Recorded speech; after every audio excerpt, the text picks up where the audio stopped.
ओम नमो भगवते वासुदेवाय। आज के इस पावन दिन भगवान बृहस्पति देव जो देवताओं के गुरु हैं, उनकी कृपा प्राप्ति के लिए गुरुवार व्रत कथा का श्रवण करेंगे। गुरुवार का व्रत श्रद्धा, धैर्य और सद्बुद्धि प्रदान करता है। ये व्रत जीवन में सुख समृद्धि, वैवाहिक बाधाओं से मुक्ति और संतान सुख प्रदान करता है। जो भक्त सच्चे मन से इस कथा का श्रवण करता है, उसके जीवन से अज्ञान का अंधकार दूर होता है।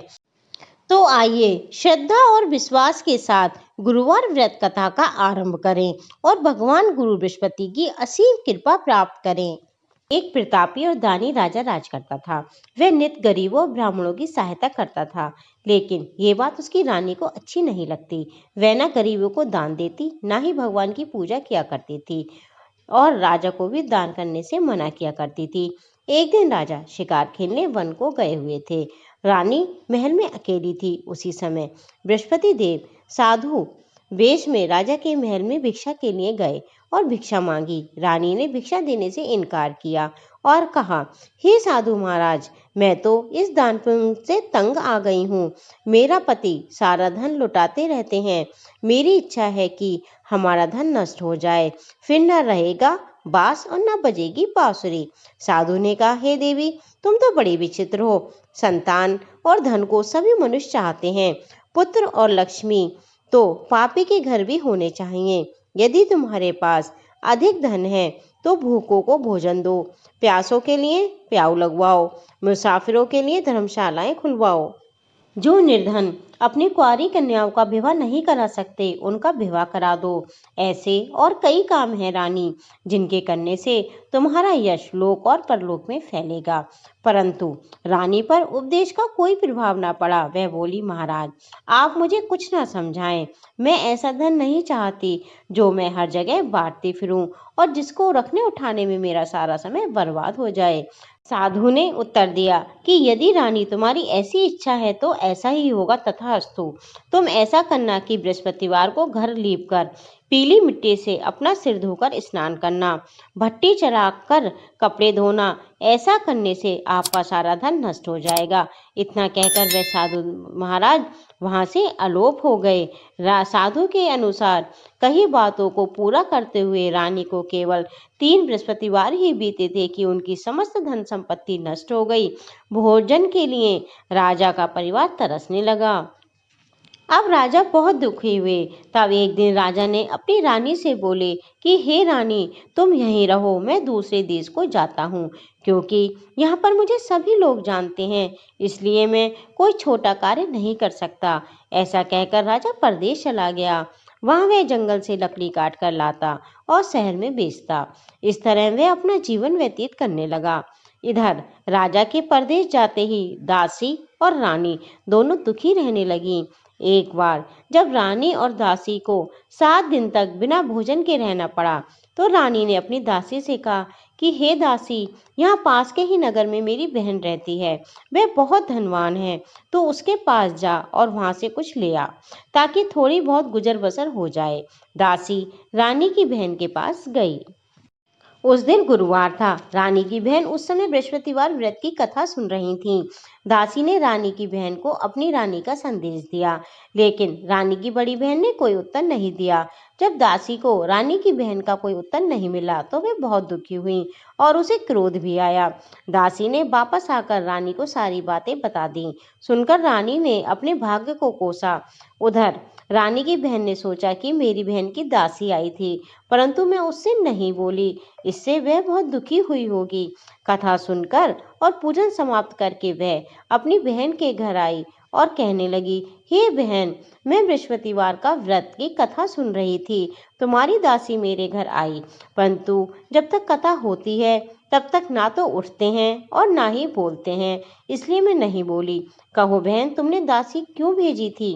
रानी बोली, बहन, तुमसे क्या छुपाऊं, हमारे घर में खाने तक को अनाज नहीं था। ऐसा कहते कहते रानी की आंखें भर आईं।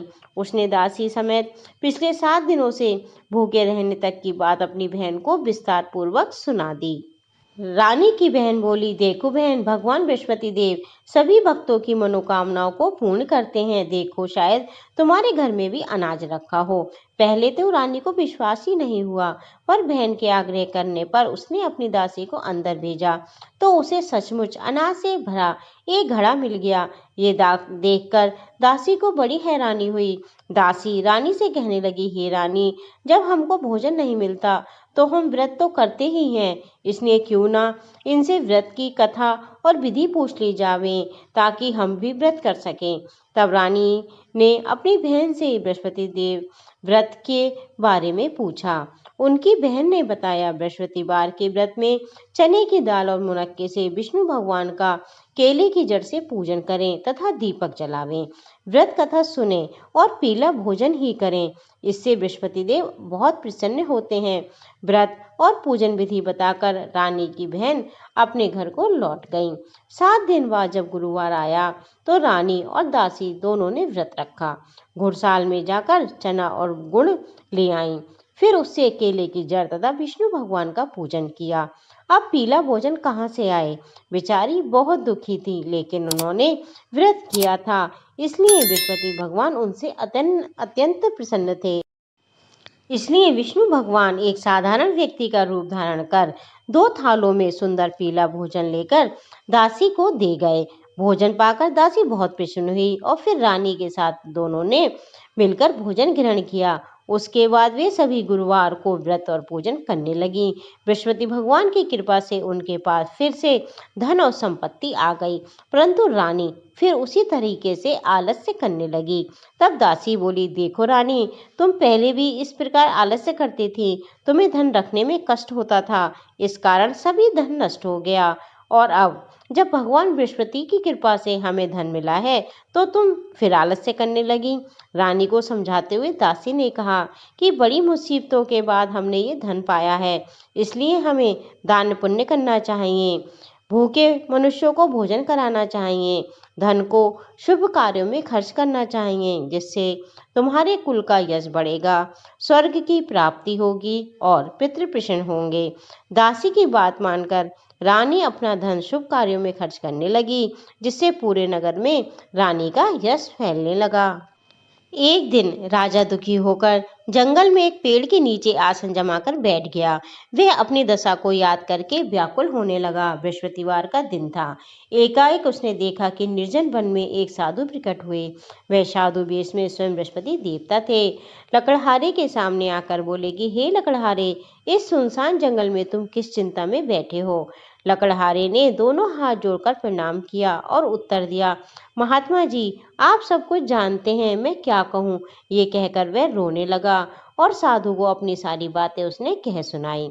महात्मा जी ने कहा, तुम्हारी स्त्री ने बृहस्पति देव का निरादर किया था, जिसके कारण रुष्ट होकर उन्होंने तुम्हारी ये दशा कर दी है।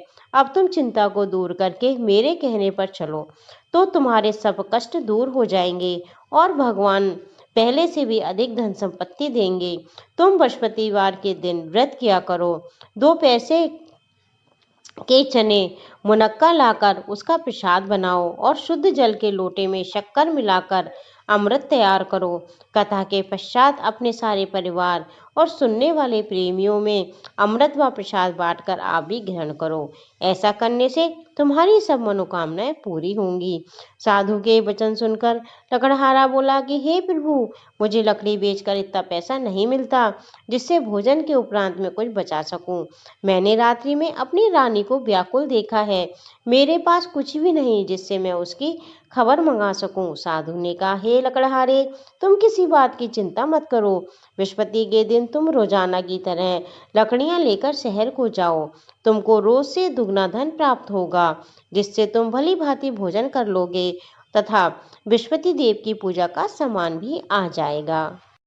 इतना कहकर साधु महात्मा वहां से अंतर्ध्यान हो गए। धीरे धीरे समय व्यतीत होने पर फिर बृहस्पतिवार का दिन आया।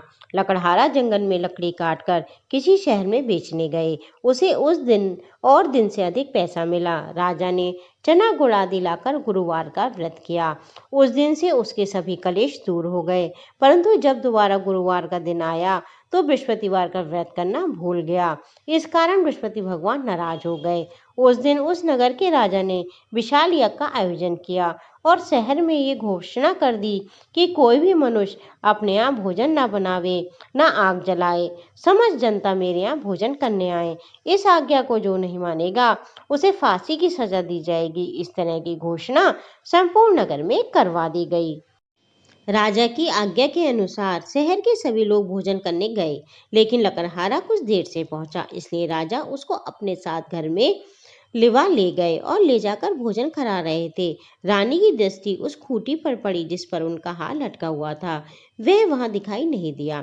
रानी ने निश्चय किया कि मेरा हार इस मनुष्य ने चुरा लिया है। उसी समय सिपाहियों को बुलवाकर उसको कारागार में डलवा दिया गया। जब लकड़हारा कारागार में पड़ गया और बहुत दुखी होकर विचार करने लगा कि ना जाने कौन से पूर्व जन्म के कर्म से मुझे ये दुख प्राप्त हुआ है, और उसी साधु को याद करके रोने लगा जो कि उन्हें जंगल में मिला था। उसी समय तत्काल बृहस्पति देव साधु के रूप में प्रकट हुए और उसकी दशा को देखकर कहने लगे, अरे मूर्ख, तूने बृहस्पतिवार की कथा नहीं कही, इस कारण तुझे दुख प्राप्त हुआ है। अब तू चिंता मत कर। बृहस्पतिवार के दिन कारागार के दरवाजे पर 4 पैसे पड़े मिलेंगे। उनसे तू बृहस्पति देव की पूजा करना, तेरे सभी कष्ट दूर हो जाएंगे। बृहस्पति के दिन उसे 4 पैसे पड़े मिले। लकड़हारे ने कथा कही। उसी रात्रि को बृहस्पति देव ने उस नगर के राजा को स्वप्न में कहा, हे राजा, तुमने जिस आदमी को कारागार में बंद कर दिया है वह निर्दोष है, वह राजा है, उसे छोड़ देना। रानी का हार उसी खूंटी पर लटका हुआ है। अगर तू ऐसा नहीं करेगा तो मैं तेरे राज्य को नष्ट कर दूंगा। इस तरह रात्रि के स्वप्न को देखकर राजा प्रातःकाल उठा और खूंटी पर हार देखकर लकड़हारे को बुलाकर क्षमा मांगी तथा लकड़हारे को योग्य सुंदर वस्त्राभूषण देकर विदा कर दिया। बृहस्पति देव की आज्ञा अनुसार लकड़हारा अपने नगर को चल दिया। राजा जब अपने नगर के निकट पहुंचा तो उसे बड़ा आश्चर्य हुआ। नगर में पहले से अधिक बाग, तालाब, कुएं तथा बहुत सी धर्मशालाएं, मंदिर आदि बन गए थे। राजा ने ये पूछा, ये किसका है सब कुछ? तब नगर के सब लोग कहने लगे, ये सब रानी और बांदी के हैं। तो राजा को बहुत आश्चर्य भी हुआ और गुस्सा भी आया। जब रानी ने ये खबर सुनी कि राजा आ रहे हैं तो उन्होंने अपनी दासी से कहा कि हे दासी, देख, राजा हमको कितनी बुरी हालत में छोड़ गए थे, कहीं हमारी ऐसी हालत देखकर वे लौट ना जाएं। इसलिए तू दरवाजे पर खड़ी हो जा। आज्ञा अनुसार दासी दरवाजे पर खड़ी हो गई। राजा आए तो उन्हें अपने साथ लेवा लाई।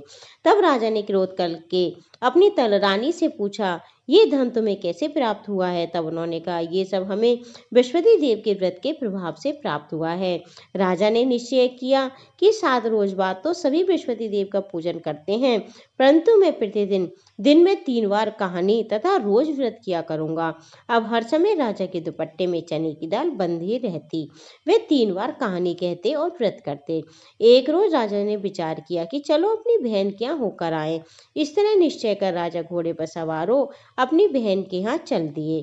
मार्ग में उन्होंने देखा कि कुछ आदमी एक मुर्दे को लिए जा रहे हैं। उन्हें रोककर राजा कहने लगा, अरे भैया, मेरी बृहस्पति देव की कथा सुन लो। वे बोले, हमारा तो आदमी मर गया है, इनको अपनी कथा की पड़ी है। परंतु उनमें से कुछ आदमी बोले, अच्छा कहो, हम तुम्हारी कथा भी सुनेंगे। राजा ने दाल निकाली और जब कथा आधी हुई तो मुर्दा हिलने लगा। जब कथा समाप्त हो गई तो वह मनुष्य राम राम करके उठकर खड़ा हो गया। आगे मार्ग में उन्हें एक किसान खेत में हल चलाता मिला। राजा ने उसे देखा और उससे कहा, अरे भैया, तुम मेरी बृहस्पतिवार की कथा सुन लो। किसान बोला, जब तक मैं तेरी कथा सुनूंगा जब तक 4 हरैया खेत जोत लूंगा। जा अपनी कथा किसी और को सुनाना। इस तरह राजा आगे चलने लगा। राजा के हटते ही बैल पछाड़ खाकर गिर गए और किसान के पेट में बड़ी जोर का दर्द होने लगा। उस समय उसकी माँ रोटी लेकर आई। उसने जब ये देखा तो अपने पुत्र से सब हाल पूछा और बेटे ने सभी हाल कह दिया।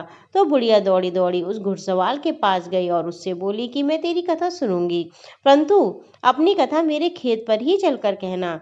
राजा ने बुढ़िया के खेत पर जाकर कथा कही, जिसके सुनते ही वे बैल उठकर खड़े हो गए और किसान के पेट के दर्द भी बंद हो गया। राजा अपनी बहन के घर पहुंचा। बहन ने भाई की खूब मेहमानी की।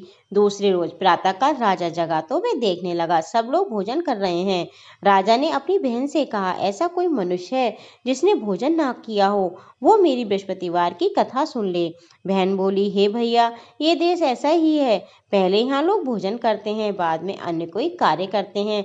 अगर कोई पड़ोस में हो तो देख आऊं।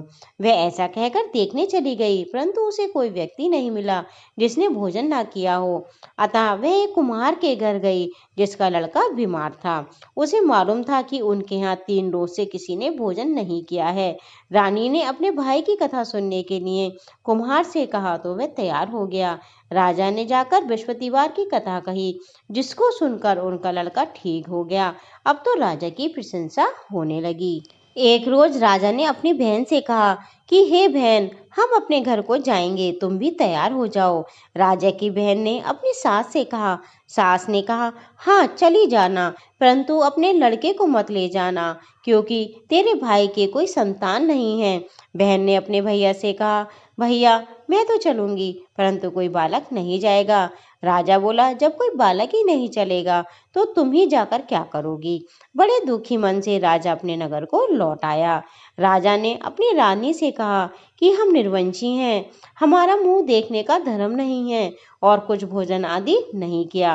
रानी बोली, हे प्रभु, बृहस्पति देव ने हमें सब कुछ दिया है, वे हमें संतान भी अवश्य देंगे। उसी रात को बृहस्पति देव ने राजा से स्वप्न में कहा, हे राजा उठ, सभी सोचों को त्याग दे, तेरी रानी गर्भ से है।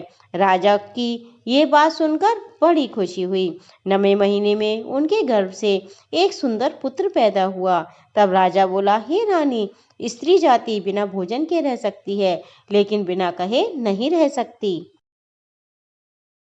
जब मेरी बहन आए तो तुम उससे कुछ मत कहना। रानी ने उस समय तो हाँ कर दिया। जब राजा की बहन ने ये शुभ समाचार सुना तो वे बहुत खुश हुई और बधाई लेकर अपने भाई के यहाँ आई। तभी रानी ने कहा, घोड़ा चढ़कर तो नहीं आई, गधा चढ़ी आई। रानी की बहन बोली, भाभी, मैं इस प्रकार ना कहती तो तुम्हें संतान कैसे मिलती।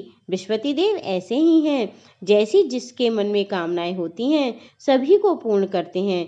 जो सद्भावना पूर्वक बृहस्पति भगवान का व्रत करता है, कथा पढ़ता है अथवा सुनता है, दूसरों को सुनाता है, बृहस्पति देव उसकी सभी मनोकामनाएं पूर्ण करते हैं। प्राचीन काल में एक ब्राह्मण रहता था। वह बहुत निर्धन था, उसके कोई संतान नहीं थी। उसकी स्त्री बहुत ही मलिनता के साथ रहती थी। वह न स्नान करती थी, न किसी देवता का पूजन करती थी। इससे ब्राह्मण देवता बहुत दुखी रहते थे। बेचारे बहुत कुछ कहते, किंतु उसका कुछ परिणाम नहीं निकलता। भगवान की कृपा से ब्राह्मण की स्त्री के कन्या रूपी रत्न पैदा हुआ। कन्या बड़ी होने पर प्रातः स्नान करके विष्णु भगवान का जाप और बृहस्पतिवार का व्रत करने लगी। अपने पूजा पाठ को समाप्त करके वे विद्यालय जाती तो अपनी मुट्ठी में जौ भर के ले जाती और पाठशाला के मार्ग में डालती जाती। जब वह लौटती तो वे जौ स्वर्ण के हो जाते, उनको बीन कर अपने घर को ले आती थी। एक दिन वह बालिका सूप में उन जौ को फटक कर साफ कर रही थी और उसके पिता ने देख लिया और कहा, हे बेटी, सोने के जौ को साफ करने के लिए सोने का सूप होना चाहिए। दूसरे दिन बृहस्पतिवार था। उस कन्या ने व्रत रखा और बृहस्पति देव से प्रार्थना करके कहा, मैंने आपकी पूजा अगर सच्चे मन से की हो तो हे बृहस्पति देव, मुझे सोने का सूप दे दो।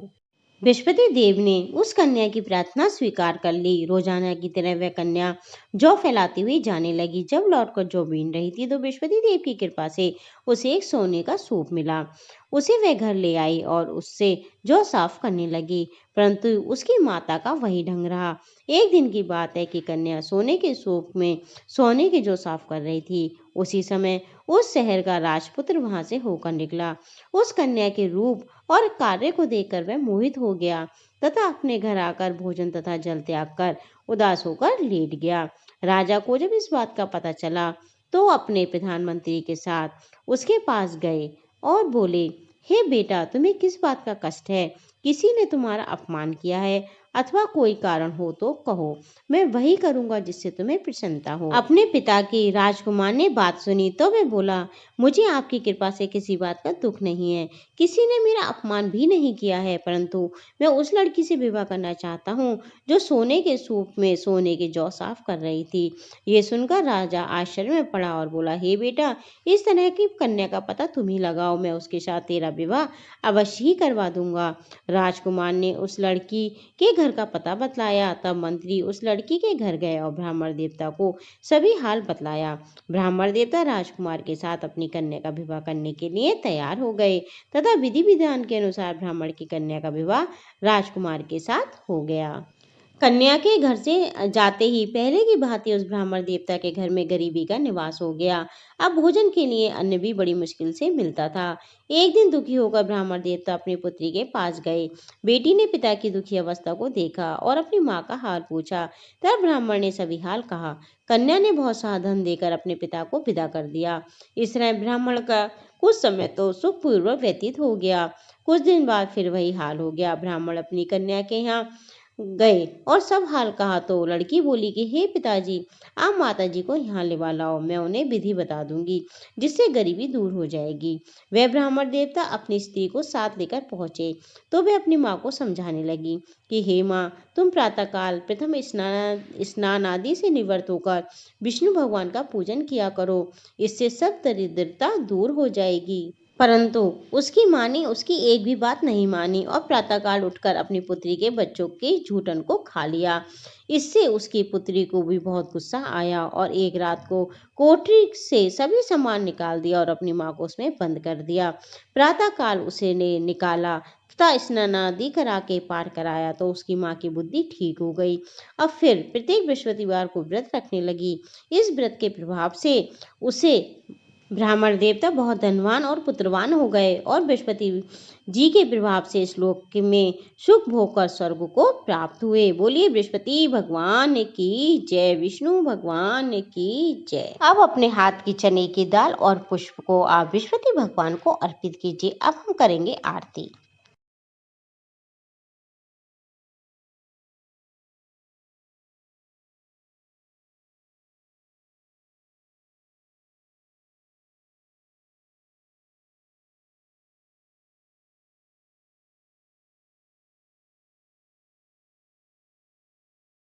हर बृहस्पतिवार ऐसी ही कथा सुनने के लिए मेरे चैनल को सब्सक्राइब करें। राधे राधे। आपका जीवन मंगलमय हो।